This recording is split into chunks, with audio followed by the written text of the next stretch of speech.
आप देख रहे हैं इंडिया टाउन न्यूज, भारत की बात।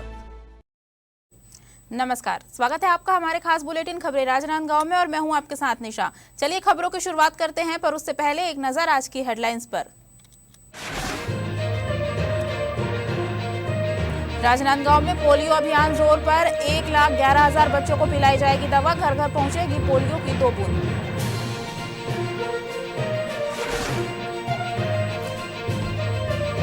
कबीर चौक में प्रवेश द्वार के लिए भूमि पूजन, कबीर प्रकटोत्सव पर निकली शोभा यात्रा, 500 श्रद्धालुओं ने शोभा यात्रा में लिया भाग।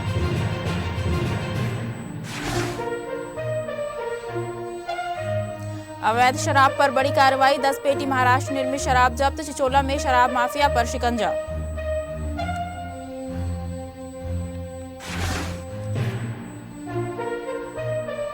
राजनांदगांव टाउन हॉल में साहित्य समारोह, साहित्यकारों ने इंदु भूषण ठाकुर को दी श्रद्धांजलि, साहित्य और संस्कृति के संरक्षण पर जोर।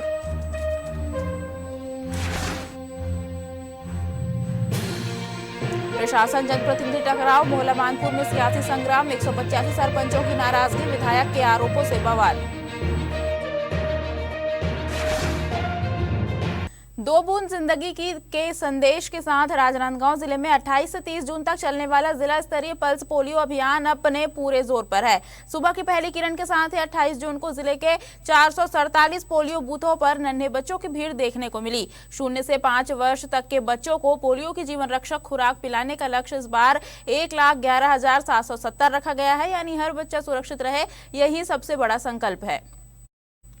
आपको बता दें, अभियान को केवल बूथ तक सीमित नहीं रखा गया है। 29 और 30 जून को स्वास्थ्य विभाग की टीमें घर घर जाकर दस्तक देंगी, ताकि कोई भी बच्चा दवा से वंचित न रह जाए। इसके लिए 894 टीमों और 79 सुपरवाइजरों की तैनाती की गई है, जो हर गली और मोहल्ले पर नजर रखे हुए हैं। खास बात यह है कि बस स्टैंड, रेलवे स्टेशन, ईंट भट्टों, मदरसों और छात्रावासों जैसे स्थानों पर भी ट्रांजिट और मोबाइल टीम में सक्रिय है, यानी जहां बच्चा होगा वहां दवा पहुंचेगी। यही इस अभियान की असली ताकत है। कार्यशाला के दौरान जागरूकता रथ को हरी झंडी दिखाकर रवाना किया गया, जो गांव-गांव घूमकर लोगों को पोलियो उन्मूलन के प्रति जागरूक करेगा। कुल मिलाकर यह अभियान सिर्फ दवा पिलाने का नहीं, बल्कि एक ऐसी कोशिश है जिसमें हर बच्चा सुरक्षित भविष्य की ओर कदम बढ़ा रहा है। पोलियो मुक्त भारत अभियान के अंतर्गत आज यहाँ इस सेंटर में पल्स पोलियो बच्चों को 5 वर्ष तक के पिलाई जा रही है। पूरे जिले में 1,11,770 बच्चों को ये पोलियो का ड्रॉप पिलाया जाना है।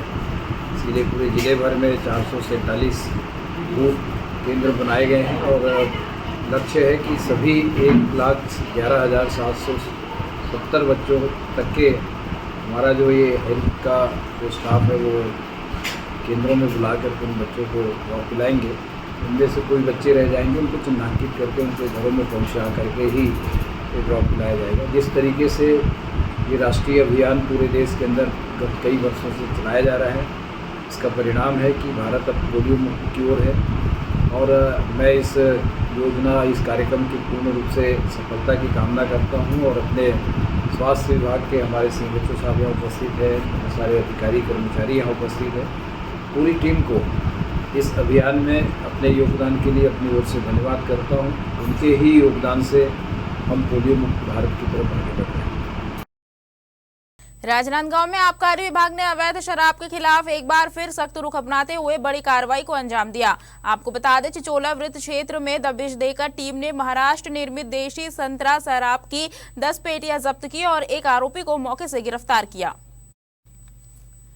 सूचना के आधार पर हुई इस कार्रवाई में गंदाटोला निवासी 55 वर्षीय गुलजार सोनी को पकड़ा गया। उसके पास से बरामद शराब की कुल मात्रा 46.4 बल्क लीटर पाई गई, जिसकी बाजार कीमत करीब 43,200 रुपया की गई है। आबकारी विभाग की इस तत्काल कार्रवाई से इलाके में अवैध शराब कारोबारियों में हड़कंप मच गया है। अधिकारियों ने साफ किया है कि जिले में अवैध शराब के निर्माण, परिवहन और बिक्री पर अभियान आगे भी लगातार तेज रहेगा और नियम तोड़ने वालों पर कड़ी कार्रवाई जारी रहेगी।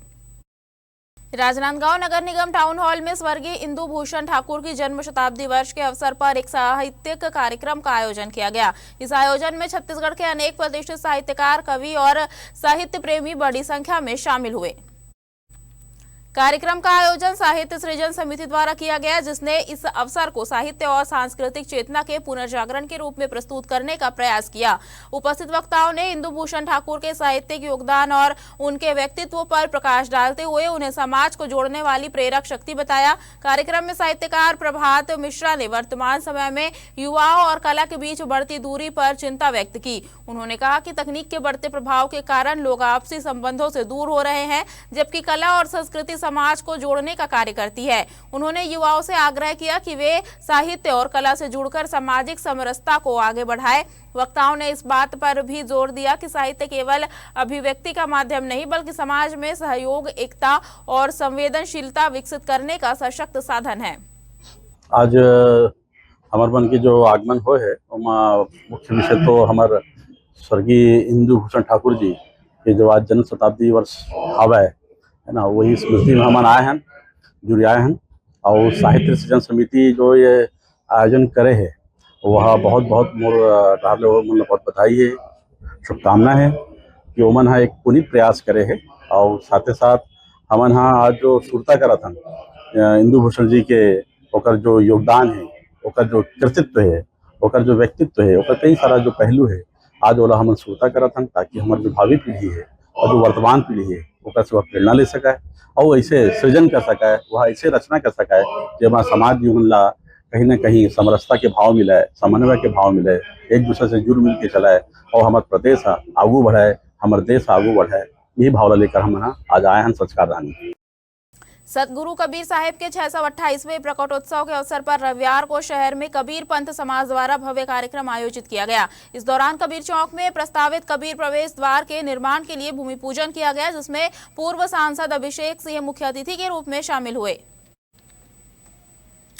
भूमि पूजन के बाद शहर के विभिन्न मार्गों से शोभा यात्रा और बाइक रैली निकाली गई। शोभा यात्रा में सतगुरु कबीर साहिब की आकर्षक झांकी, महिला मंडलियों के भजन कीर्तन और डीजे की धुनों के साथ बड़ी संख्या में कबीर पंथ अनुयायियों ने उत्साहपूर्वक भाग लिया। इस आयोजन में 500 से अधिक श्रद्धालु शामिल हुए। कार्यक्रम को संबोधित करते हुए पूर्व सांसद अभिषेक सिंह ने कहा कि कबीर साहिब ने सत्य, प्रेम, समानता और मानवता का संदेश दिया। उन्होंने कहा कि आज के समय में समाज को कबीर के आदर्शों पर चलने की आवश्यकता है, क्योंकि उनके विचार सामाजिक समरसता और भाईचारे को मजबूत करते हैं। इस अवसर पर महापौर मधुसूदन यादव, जिला भाजपा अध्यक्ष कोमल सिंह राजपूत सहित कई संत जन और समाज के पदाधिकारी उपस्थित रहे। कुछ देर पश्चात हम इसका भूमि पूजन करेंगे।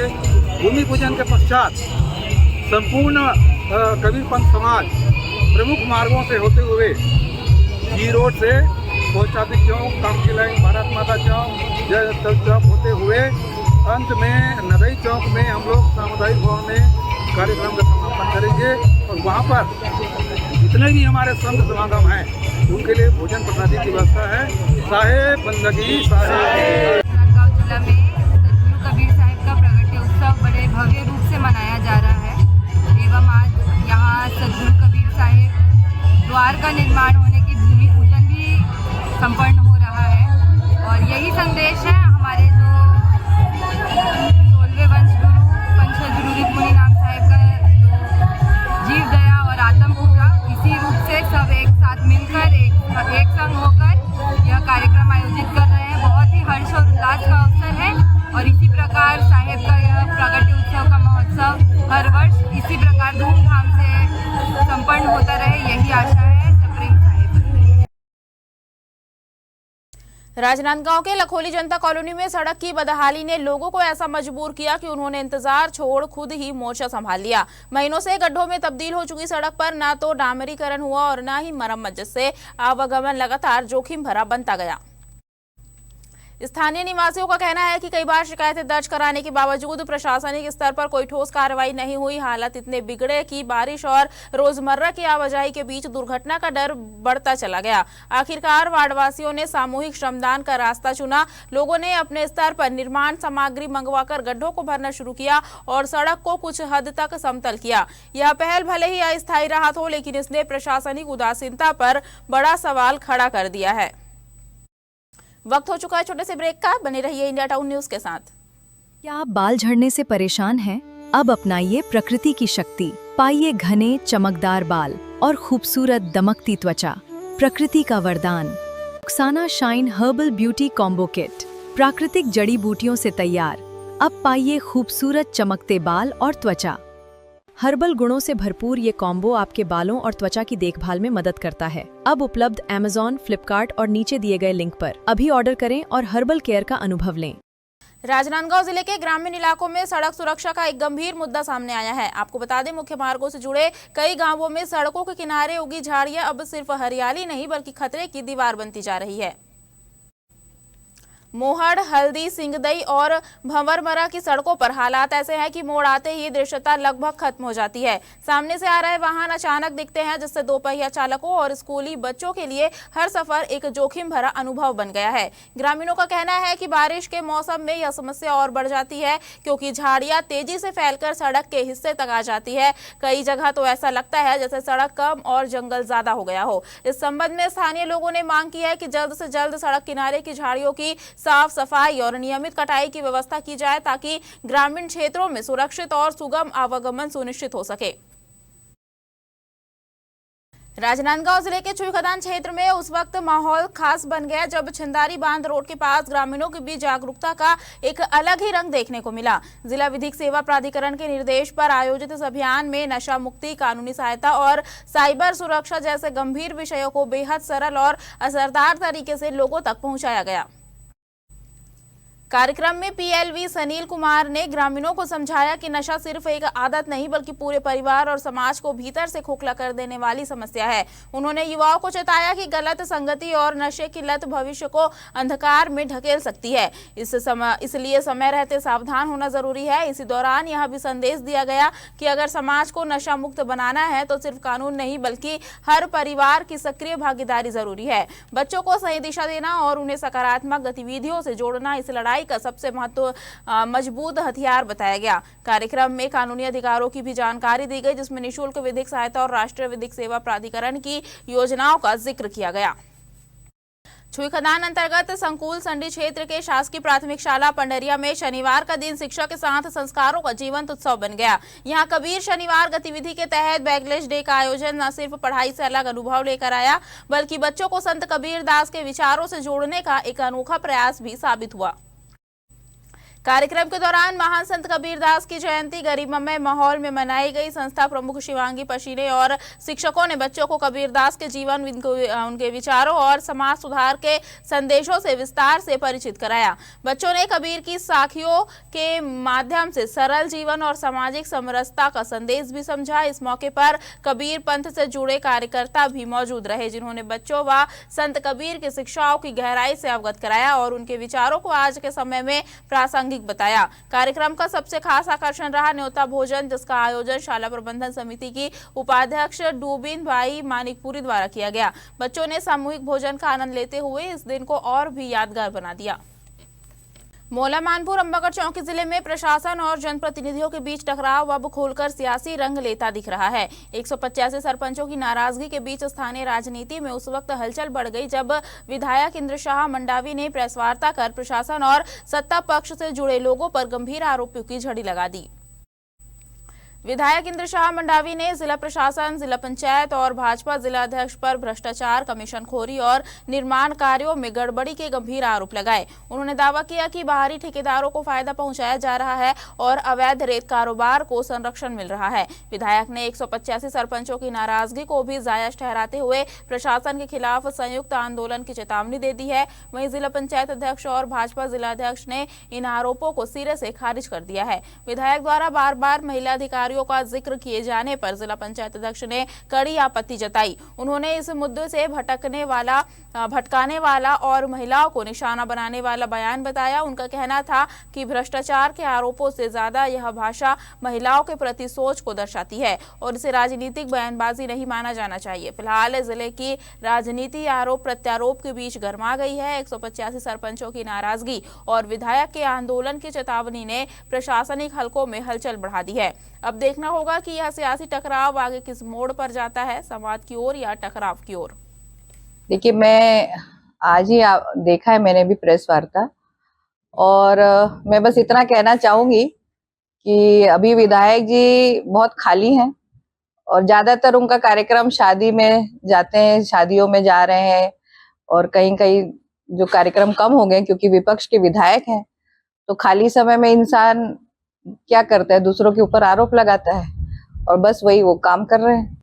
बहुत अच्छी बात है अगर मेरे कहने पे सब सरपंच काम कर रहे होंगे तो।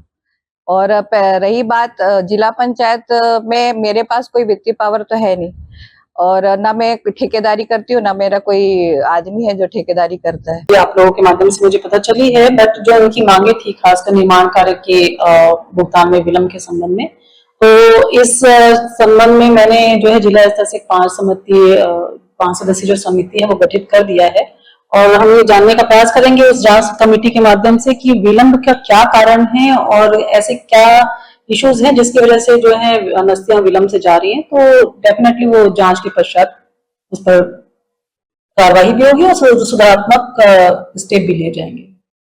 मोहला मानपुर अंबागढ़ चौकी जिले में शांति और पुनर्निर्माण की दिशा में एक अहम कदम उठाते हुए छत्तीसगढ़ सरकार ने नई पुनर्वास नीति 2025 के तहत बड़ा फैसला लिया है। यह कदम न सिर्फ प्रभावित परिवारों के लिए राहत है बल्कि इस क्षेत्र में स्थायी शांति और भरोसे की नई नींव भी माना जा रहा है।